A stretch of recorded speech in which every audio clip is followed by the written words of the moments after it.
Hey everybody, it's Strict9 with Strict9 GP, and welcome back to another episode of my Out of the Park 22 baseball playthrough with the San Francisco Giants. Just got through the draft here in this 2024 season. This is my fourth season with the team. We're mid-July, just at the All-Star break. I had a miserable 3 seasons to start this playthrough. If you're just joining in, 70 and 72 wins was where I was topping out, and just took a lot of feedback from my viewers, and then started looking really at the dynamics of this park. You know, what is it, AT&T Park in San Francisco, and I realized, I'm not taking advantage of that for one thing, and in a lot of cases I just had the wrong lineups out there to compete. And we're in, probably the toughest division in baseball already, so I was kind of shooting myself in the foot with the way I was handling this team. So I had a busy offseason, picked up some guys, mainly offensively, who I'm hoping will turn this team around, looking primarily at right-handed power and right-handed on-base average, high on-base average position players. And so far, knock on wood, we're still winning. Last episode, I went through the first month of the season, and we were, I think we had a winning record through April. Now in the middle of July, we're at 50-41, and we just finished a 3-game series with the Dodgers at home. We won 2 of 3 from them, and they're tops in the West. They got the best record in all of baseball. So the fact that we're even beating those guys at home is a good sign. And I know we got a long way to go. We're at 91 games, so we got 71 games left. But we are 4 games up on the wild card in the wild card race. So things have been really positive so far. There's still some struggles. I've had to make some lineup changes. Things are a little bit different than they were the last episode when we started the season. But overall, the plan may be working. I think it's going to give us some short-term wins, but I think it's something, now that I'm looking at it, how it plays out, it's something I'm going to have to use to develop this team long-term. We don't have a lot of superstar type players. Even though we're winning with pitching and defense, we don't have any pitchers showing up on the leaderboard. The only guy showing up is Miyazaki and steals. So it's a really team effort to get us to win. And again, I think it's just because of the way I put the team together after last season.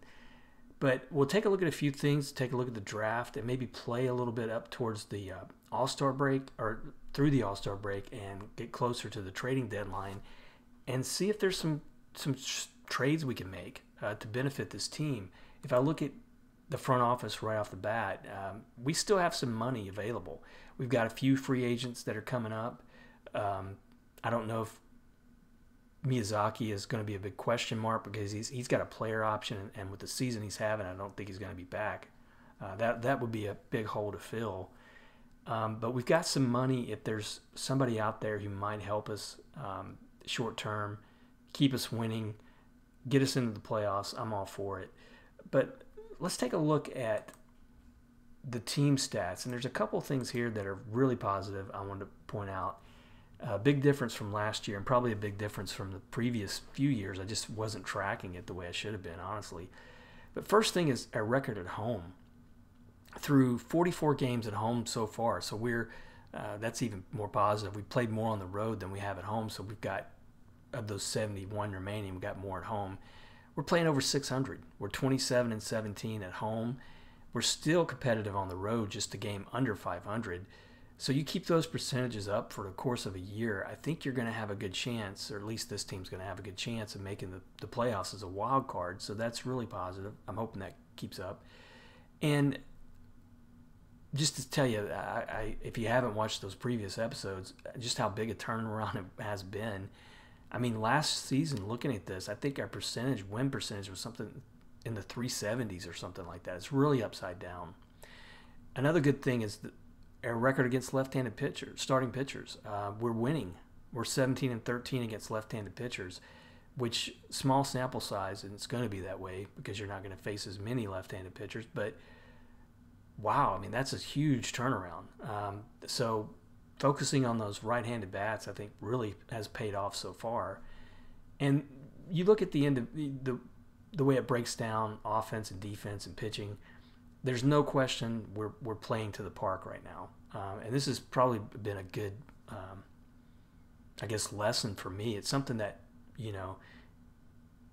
regardless of the team I'm picking up when I'm playing my playthroughs with the versions of this game that come out, I feel like I haven't been paying enough attention. I mean, it's so obvious that this is making a big difference for this team playing to the ballpark. So I've got to make sure I'm looking at that in other playthroughs. So it's been a really good lesson for me. But look at the difference between pitching and offense. For one thing, we're ranked first in several categories on the pitching side: earned run average, bullpen ERA, home runs, which doesn't surprise me. We're third in defensive efficiency and zone rating. That's a big plus. You look at offense, we're near the bottom in every category. I think we're still playing, believe it or not, we're playing a little bit better than we were to start the season. I've had to make some lineup changes. But the one area where we're competitive is in walks. So again, picking up those on-base average guys, the guys with higher on-base averages, I think has helped us out too. So the plan, this to me just kind of reinforces that the plan's probably working if I can stick with it and even get some better players in there that match what I'm looking at. Looking at it individually, first off with the pitching is going to be,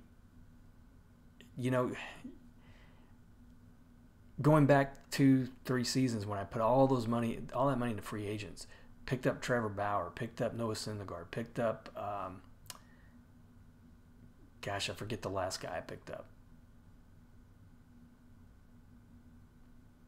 But all told, I put like $50+ million in 3 pitchers. Sorry, I just had a brain slip there.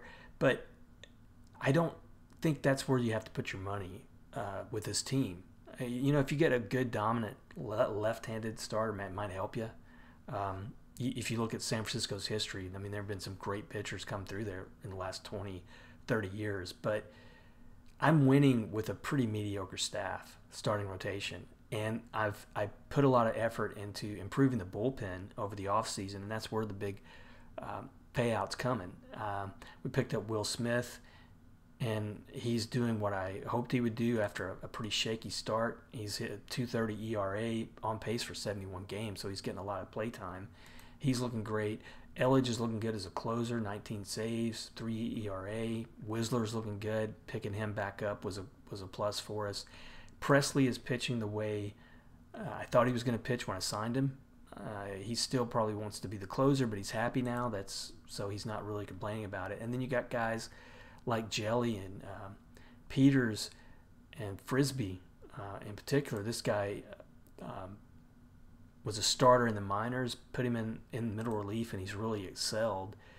So everything's looking good here. And one downside was an injury we had to Clevenger. He was out 2 months, and I think he picked that injury up in May. And if you were here last episode, I picked up Gonsolin coming out of the waiver wire, coming out of spring training, and he really looked good as a starting pitcher. If you look at the splits on him, 17 starts, 3.21 ERA. But I've moved him now that Clevenger's off the injured reserve. I moved him back to relief because I think he looks better for us as a setup guy right now, and then occasionally coming up to get some emergency starts, I guess, here and there. Mainly because his stamina is so low. He's not averaging 5 innings a start, and I've been pretty impressed with Santos. My scout likes the guy, thinks he's potentially an above average pitcher, although right now he's probably just average. He's on pace for almost the 3+, just under 3 wins above replacement. So, I would be really happy with that for a full season if Gonsolin really turns out to be a good setup guy. The big surprise too, and this, I wouldn't say surprise, but I think one thing I'm really happy to see is that Ben Abram, a young prospect who I just drafted my first season with his team in the 21st round. This guy's developed really good. He's having a really nice start. 13 starts, .232 earned run average, 5 wins. So that's been a positive. I really like the way the pitching's looking. There's one guy you're probably missing out of this if you've been watching the previous few episodes over the last couple seasons. I'm going to mention him in a minute. But let's go back to the lineups too. And this is where the struggle's been, but it's getting a little bit better. Now, starting with catching, Joey Bart is not looking as good. He's still got some power. He's a good defensive catcher. He's having an off season. If I look at this year to the last previous seasons, but Bailey's even worse. Bailey probably could start for a lot of different teams. He's unhappy because he's not starting, but I'm just not ready to put him over Bart yet. Luciano is developing, but slowly. This is a guy I'm really counting on to be an offensive powerhouse, really, once he gets going. He's got good eye and discipline, which we're looking for. He's got potentially above average contact, power, almost 65. It's just not there yet, but I'm hoping it's going to get there. If I look at the splits on him, he's coming off a pretty decent May and June after a really tough April, but now July has got him playing really poorly again. So let's hope he turns it around. But the rest of the lineup, the big pickups in free agency, Simeon and Profar. Profar, a slow start for him, but he's adjusting. He's giving us the walks I thought he was going to give us. He's above average in OPS plus. So, I'll take what I'm getting from him at this point. Looking at the splits from him, June was a really solid month for him. He's struggling a little bit so far in July, but I'm hoping he's going to play a little bit better. Simeon, though, really started struggling. The production's there for the guy, and then he got injured as well. That hurt us. He was injured for 3 weeks. Since he's come back from the injury, though, the splits on him, July and June, he's really starting to hit. And he's also a guy who's rated with a pretty good eye and discipline, especially against lefties. I think he's going to pick up a little bit more walks than the pace he's on right now, so I'm hoping that he's going to start playing. Then another guy we picked up, Enrique Hernandez. He's just been a good all-around player. I mean, his average is low, but he gives us some power. He plays multiple positions. I like having this guy out there, so he's been a good one. Devers is having a solid season, on pace for, I think 21 home runs, 84 RBIs. That's probably what you're going to get in San Francisco, really, with a good season. But Ops plus 138, 5+ wins above replacement pace. I'll take that. Miyazaki's arguably the best player on the team overall because he's such a good defensive center fielder. The year that he's having right now is really unexpected. He's been hitting so well against lefties, which he's not rated to do, that I'm kind of not doing the platoon as much as I was. And Dubon, it doesn't help that Dubon's really struggling. But the one thing from last episode you'll probably notice is, as far as this game's concerned, the Hunter Bishop experiment's really over. I just don't think this guy's going to have the ratings to make it in this park. I don't know. Well, and I should say in this game, if you look at what he did in the minors, I mean, this guy tore it up in so many different levels. Every level that he played at, he just had great seasons. 2021 was at high A was just phenomenal. 46 home runs, 5.4 wins above replacement, 320. I mean, he was just solid all throughout his minor league career. It's just that the park is against him, I think. I benched him, and I thought there was, an uptick when I did. He had a few good games there where he was kind of off the bench and getting some key hits. I think that was probably in June. But then he went back to hitting poorly. And so I think at this point I'm probably going to send him back to the minors. But now that we're at the All-Star break, I'm also thinking about throwing his name out there and seeing if I can pick up some other prospects somewhere else. So we'll probably cover that a little bit later when we get to the trading deadline. But what that means is I've put Ramos in here starting primarily at right field when I did have Profar originally. Now Profar's moved over to left, where he's rated a little bit higher for what it's worth, position ratings wise. So Ramos right now shows that he's cold, but he is a right-hander. He's got power. He's got potential. Good eye and discipline. Good defender at right. Good speed. He's the better player between Bishop between Bishop and Ramos. Ramos right now is the better player anyway. But I just thought, Bishop was rated so highly and had such great seasons in the minors. I was hoping that it would start to translate into the majors, but I don't think it's going to. So that's the way the lineups look. It's kept us in the game. We're winning, but it's probably time to pay a little bit more attention to the holes here. And right now, the two biggest holes for me as I'm looking at this lineup is the outfield, those guys coming off the bench. Blankenhorn's going to give you what he gives you, but his average is down, but production-wise, it's not too bad. But Bishop and Dubine, they've really struggled. The guy I was talking about that moved out of the pitching staff, we'll get to that right now, is Blake Trinan. I've said before, I've just been mystified by the numbers that he has put up in the 2 years he's been with us. You see what he did last year. It was just a miserable season. And it wasn't like he had a few bad games and then he pitched good, right? He was consistently putting up those high numbers and high numbers in the wrong direction. Again, I think for whatever reason, his ratings aren't translating to this park or this team. If I look at his splits, home and away, they're about the same.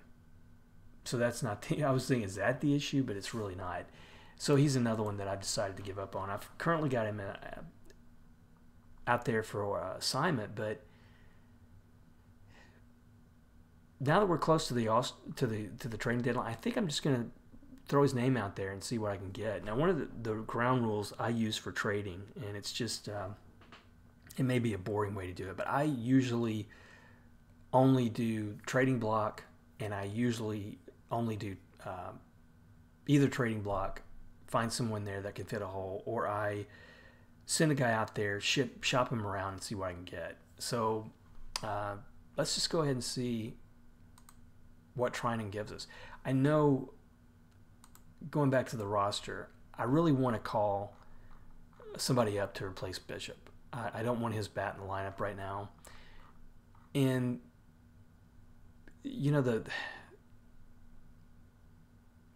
Hernandez, I don't like his personality, and he's a left-handed bat. I really want a right-handed bat. Matos, this is his first season at AAA, and he's coming all the way from High A. I really want to see more from him. I want to give him more time in AAA before I call him up. So I don't think I have an option really in the outfield. So that would be what I would want to get for Trinan. And you know what? I just thought of something too. Before I get to dealing in the trades or anything, I did want to cover a little bit of the draft. I had a good suggestion from a viewer after this last episode. Paying more attention to the drafts, the guys I'm drafting, and then also paying more attention to guys at different positions as they're coming up. And he had a suggestion, for instance, of maybe trying Luciano at, say, second, because he's got such good defensive ratings on the infield that maybe he's being wasted at first. That's a good suggestion. But another thing he mentioned, and it's something I am going to take a little bit more time with, probably do it offline. But say you got a situation here where maybe you have three catchers here at High A, and let's say you don't have a good third baseman, and this is just an example, I'm not really looking at their ratings, but let's say one of these guys has some infield ratings. Well, like this guy has some outfield ratings. If you go into the ratings, you'll see his range. He's got some infield range there too. If he's kind of the odd man out at catcher defensively, it's maybe a good idea to force start him in a different position if we got one available. Like we're pretty weak here at third, maybe try him at third and see what happens. See if he can develop a skill set there so that his position ratings at that position are above average. I think that's something you really get a lot of benefit from. I know I've done it in other playthroughs. I just, for whatever reason, I haven't really paid too much attention to it with this playthrough, but I think it's something I'm going to start looking at closer as we go along. Another suggestion he had, though, is making sure that, some of these college-aged players and guys you're drafting out of college, if they got some ratings to them, put them in low A. Don't waste time in these rookie leagues. So the first draft pick I got, and I think I've already got, he's already been signed. And it was, this is one of the worst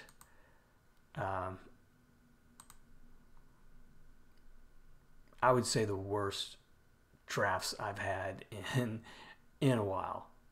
There was just no one, and I'm looking for the transaction log here, but there was just no one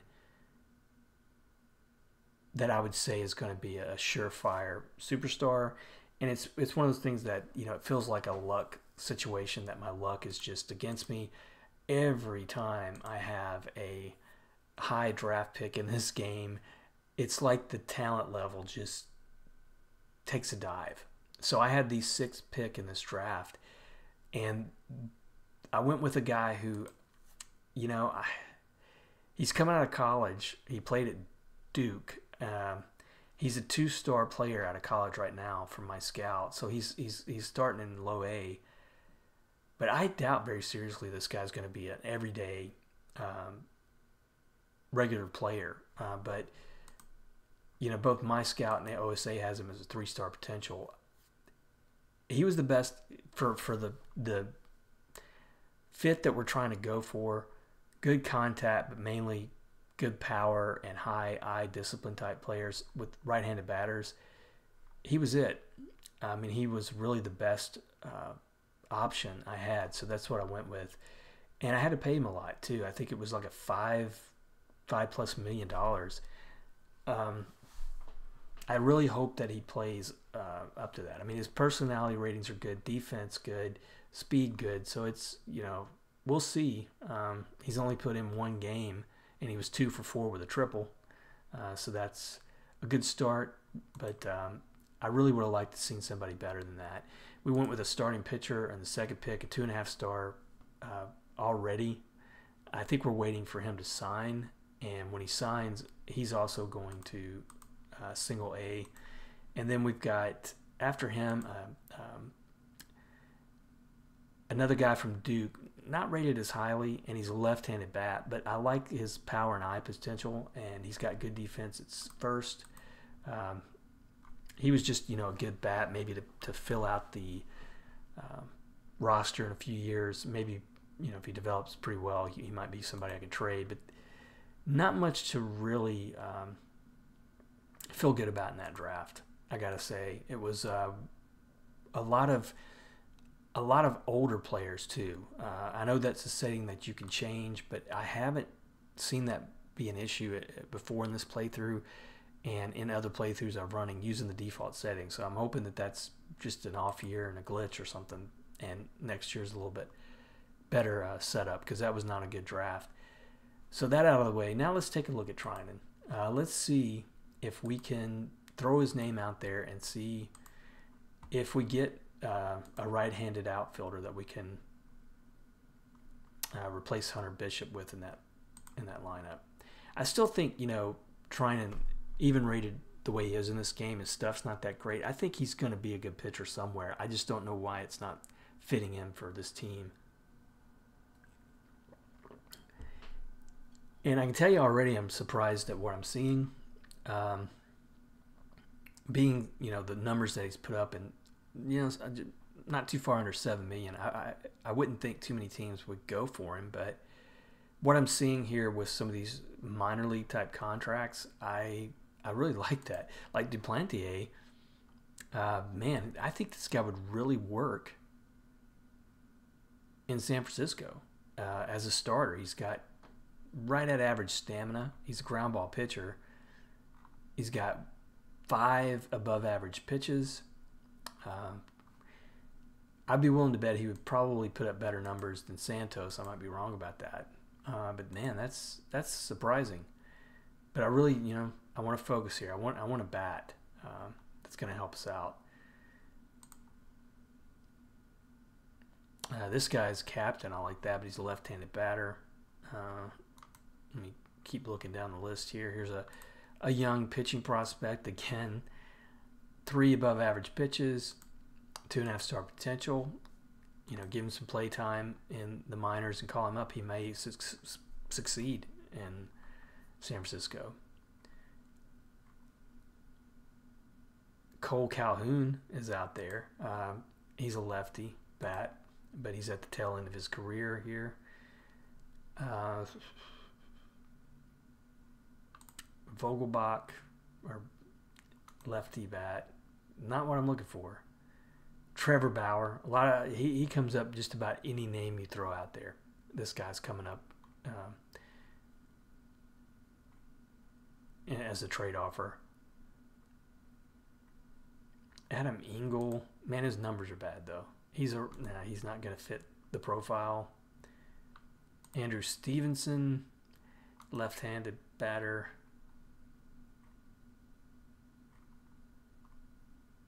Not seeing what I'm really wanting here so far.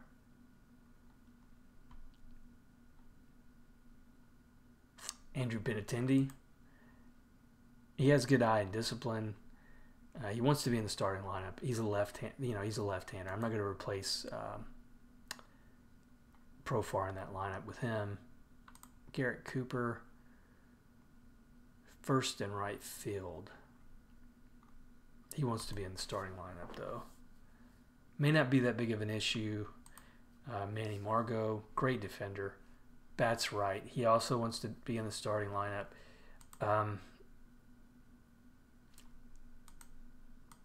He might be a decent bat against left-handed pitchers. He's definitely got some speed and defense. But, he just doesn't fit that profile for me. Frankie Montas.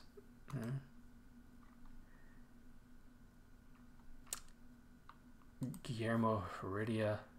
Another one who wants to be in the starting lineup. I guess they all want to be in the starting lineup. Jonathan Davis. No. Yandy Diaz.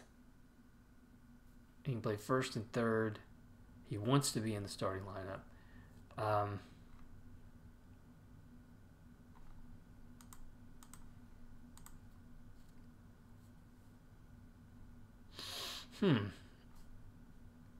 Let's see his splits here. He's a really good hitter against lefties.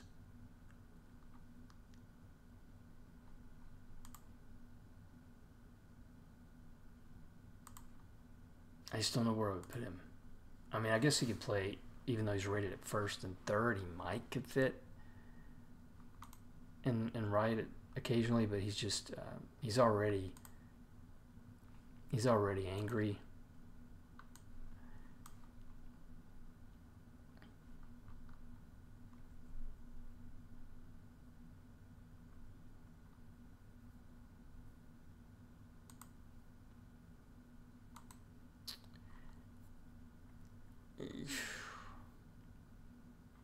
I don't want to see, I guess the thing is, I don't want to see trying to just go away, that much money go away and not pick up anything from it. And I really don't want a pitcher. But that looks to be, unless I'm just really missing something, that looks to be where the value is. Nothing really fits what we're looking for.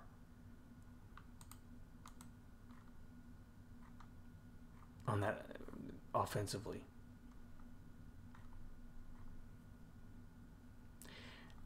I think what I'm going to do is I'm going to ride it out a little bit longer and see if anybody picks him up off waivers. I'm gambling here, but I don't want to. I really don't want to mess up our lineup too much, or our starting rotation too much.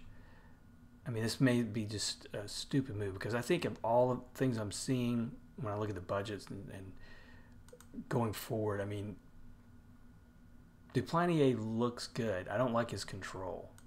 That's the only thing. And Santos, I just think that, the guy's got above average control potential. I'd like to keep developing him a little bit. He's just 24, about to turn 25. I don't want to ruin his development right now. So we'll revisit that. But let's go ahead and get through the All-Star game and see how that turns out. Jimenez won the home run challenge. We're probably getting our guys signed. This is the guy I was going to take.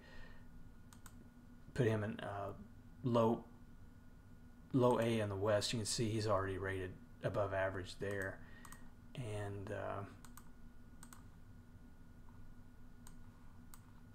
I bet, I know. Yeah, I'm pretty sure he's going to be right into that.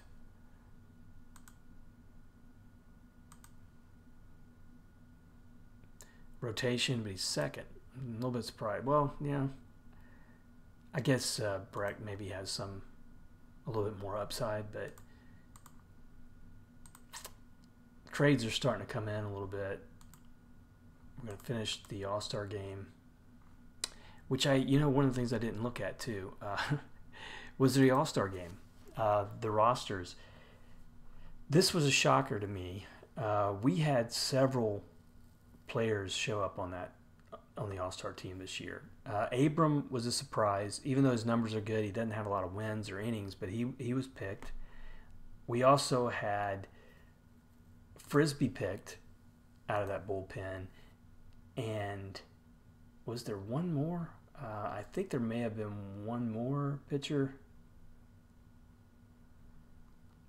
No, it was those two pitchers. And then we had Rafael Devers and Miyazaki on the offensive side. So 4 guys from the team and the All-Star team. I'm pretty happy with that.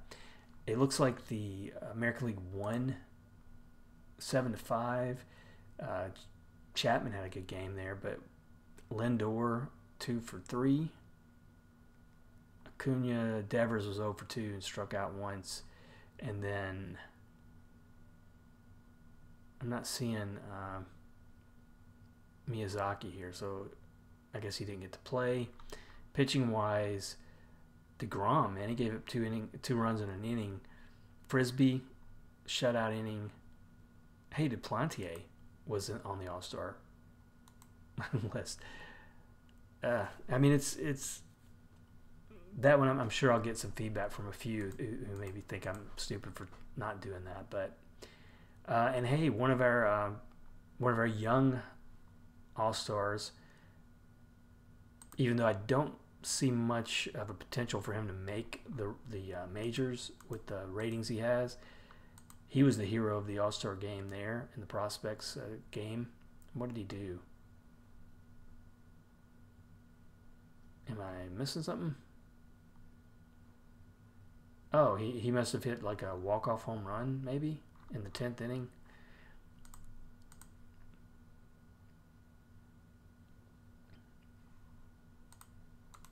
Another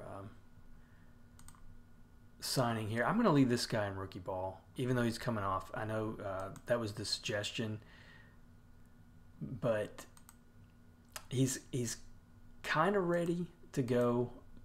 But I want to see what he looks like first. If I were to put him there, I think I might be wrong. We'll try it, but I think they would say no. Okay, I'll let him stay. But he was a reliever that has a lot of good upside potential. I don't know if I'd say potential closer, but possible 5-star potential. But he's going to start out low A. So let's play through some games. We got Arizona on the road. This is going to be a tough series, and then we got Colorado at home. Game 1, we win 4-2. I mean, I love to see that, winning on the road. Profar 2 for 4, scored a couple. Luciano drove in 3. Simeon struggled, but he's playing better than he was. And Clevenger, his first start back from injury, just 1 run in 7 innings, looked good. Game 2 against Arizona, lose 2-0. Miyazaki got 3 hits. That was about the offense that we got. Schmidt, not a bad game. Good bullpen outings there. But now we go to the Game 3. Hope we can win this one. And Blake trying and nobody picked him up. So I'm going to have to make a move here if I want to get some value from this guy.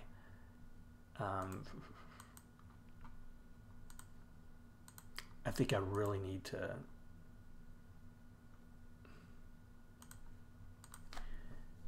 get whatever I can get. As long as it fits, like, I don't want to give a lot of money to somebody that I'm not going to play, obviously.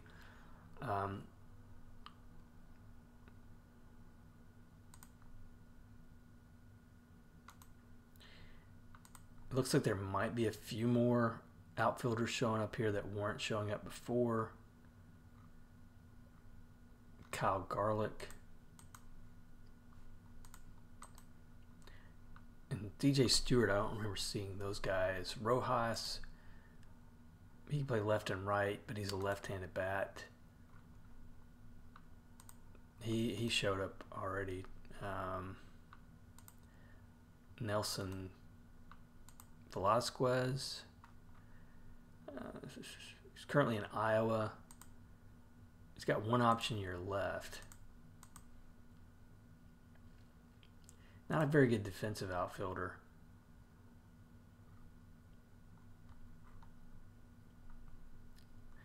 Cole Calhoun again. How's Caleb Cowart? Really want some outfielders. Whit Merrifield. I mean, he's not going to start, but you know he had a solid couple seasons with us, and looking pretty good there in limited play with Kansas City. But you know, I don't know where I would put him at this point.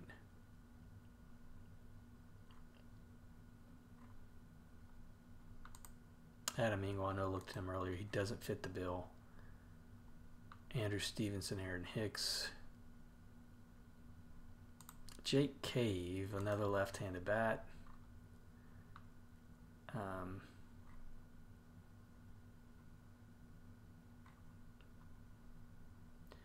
Garrett Cooper, I know I probably looked at him again.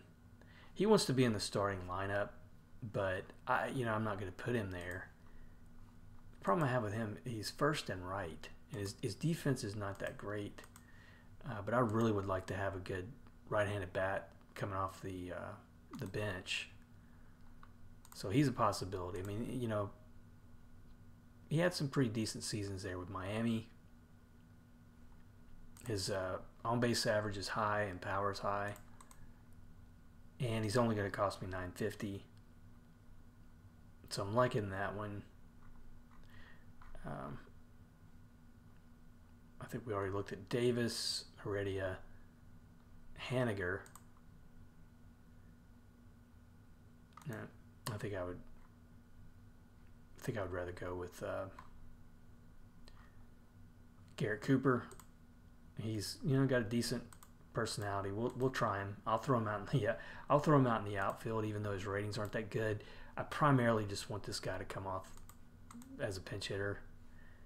So that'll free up a couple million. It'll look good, I guess,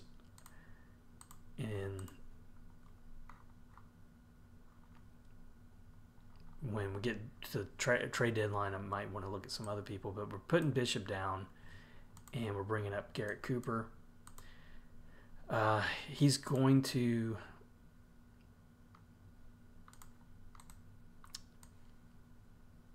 get some play time there, batting time. I'll probably put Hernandez up above him. Now I am going to miss Bishop's speed, no question about that. We really aren't going to have much speed coming off the bench. But I think I'll put Cooper in right and left. I don't think he's going to come in and start against anybody. And how is Hernandez rated against right? Yeah, he's a better first baseman. But I'll let him.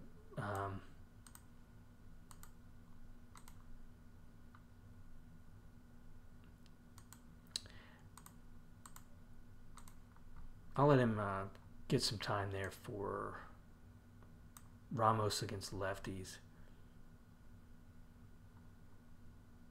No, I did that wrong. Sorry. I'll let him against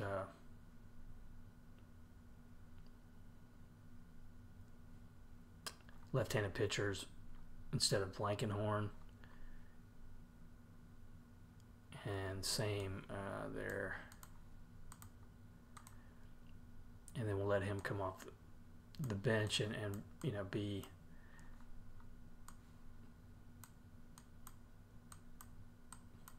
behind Hernandez batting. Sorry. All right, so last game against Arizona. I don't think this will make much of a difference, that pickup. And we lost 3-4. And not a great series. Luciano was 2 for 3. Devers may have hit a home run here. Simeon got a hit. And Santos, 6 1/3, just 3 runs. But Smith lost it in relief. That's kind of unusual. Players of the week, Nolan Jones and Lindor, and then Brandon Hilton, another guy who I don't really see much upside with, but he's playing well in high A. Power rankings, we moved down to 6th. We're 8 games above 500. Let's take a look before we play a few more games out. I'm going to take a look at the trading block. So I want to just look at all batters and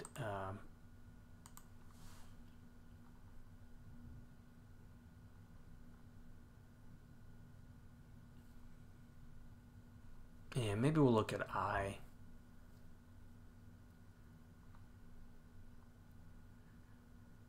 See if anything stands out. I mean, Mark Canha is another guy who, if he didn't cost so much, might be a good right-handed bat off the bench. But, I don't think I'm going to see much here. And then pitching.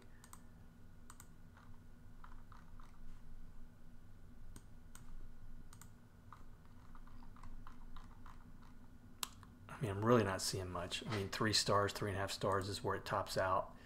I mean, I don't want to gamble on him because he's, his value is as a starter if I want to trade for him, and his ratings are showing for a reliever. And I know Corbin's got a high contract, $35 million, so he's out.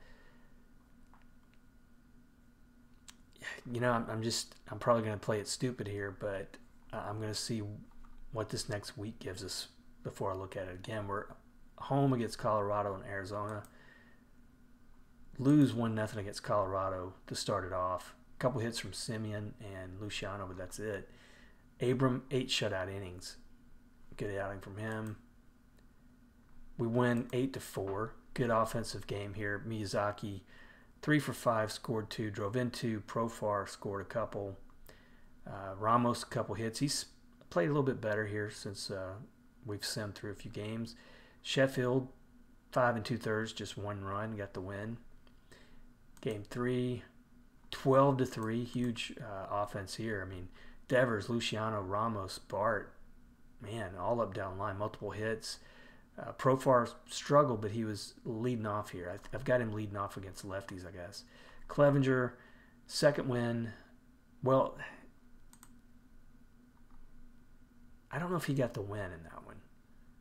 I know we won.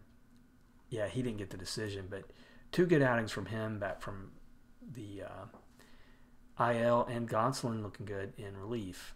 So now game 4, can we win the series 3-1? No, 2-3 loss. That's tough. Schmidt, decent outing. Gonsolin gave up a run. Check a look at the news. One of the things that I guess is probably telling, I'm not getting any trade offers, and that's probably because we don't really have a whole lot to offer on this team, unfortunately. Let's play these 3 games against Arizona. We're 8 games above 500 still.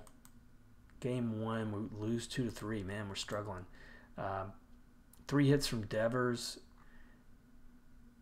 Garrett Cooper pinch hit home run, but man, that's Elledge lost it again. And Santos again, 6 innings, 2/3, but he's two runs. He's injured, but just he'll be ready for his next start. Game 2 against Arizona, 5-10. Oh my gosh. Devers, Luciano, Simeon, pretty decent offense. Miyazaki 0-for-5. You know, he might start playing down to his ratings pretty soon and for the rest of the year. And then pitching, Abram, not a good outing from him. Frisbee, same. We need this win for sure. We're now 6 games above 500. And we finally win 4-3. Luciano, a good game here. 2-for-4, drove in 3. So for the July now, he's starting to hit a little bit better. Pitching, Sheffield didn't get the decision. Gonsolin, Elledge looked good here. And we finally get a trade proposal, and this is going to be from the Cardinals, but you know, it's Tyler Duffy. Don't really need him.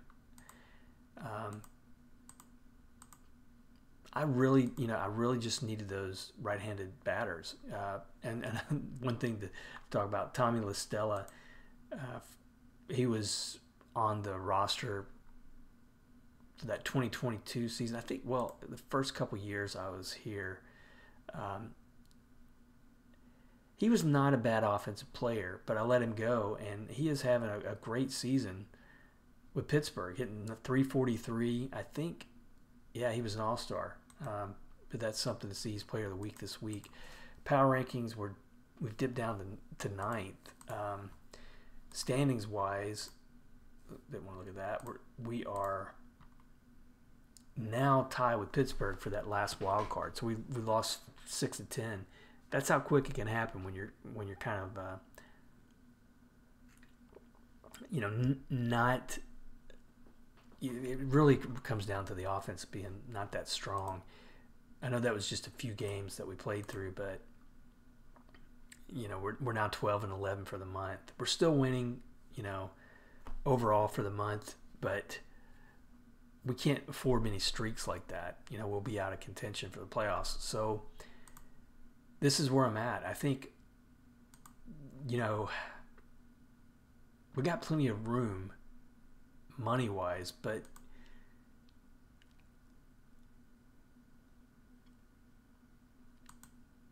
I guess the dilemma at this point is how much money do you give offensive players unless they are really the kind of right-handed bats I'm looking for? How much money do I need to give those guys? And you know, where can I go? I don't want to give up on Simeon right now, and I don't want to give up on Profar.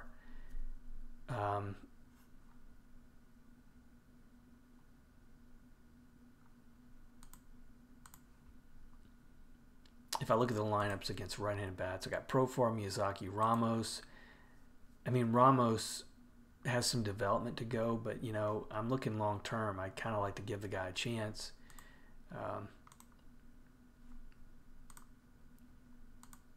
If I look, you know, at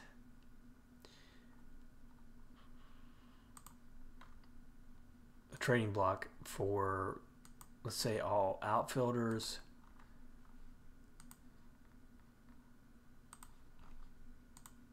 I'm not really seeing many starters here. Austin Dean, you know, he would be someone who I guess would play about like, although he's having a good year in St. Louis. I mean, he's not much of an advantage over Cooper that I just picked up. AJ Pollock's out there, but he's making a lot of money. You know, if I could replace Dubon, that would be a, you know, I wouldn't rule that out. And that might be what I'm looking at, but I'm looking for, but I'm just not seeing somebody who's going to be rated all that highly at center field defensively, who fits what we have. I mean, I really think Dubon is just having an off year. He was really solid for us last year. He's not a great defender, but he's adequate or above average in multiple positions, and I really need him at center because he's really the only guy can get the backup defensively at center that plays as well, or nobody's going to play center as well as Miyazaki, but I guess that's the dilemma, and I'm not going to dwell on it too much here in the episode, but that's what I'm going to look at offline. I'm not going to rule out picking up another player. But I really don't want to sabotage the guys I picked up yet. I mean, I know their numbers aren't great, but I do feel like they bring value to what we're trying to do, especially winning at home. The home record, by the way, is maybe not as good now, 30-21 after that streak with Arizona, but I'm gonna try to pick up one more right-handed bat, and I think that's what I'm gonna need to do. If you have some suggestions, leave it in the comments. Unfortunately, it might be I may give this a break, but it might be that I have to make a move before I get to your comments. But I find them valuable, and I appreciate, as always, the likes, the comments that you guys give me. But I'll move on from that in the episode here, and next episode I'll come back at the beginning of September when we have the roster expansion and see if we're still winning and still in the playoff hunt. I hope so. But until then, thanks for watching.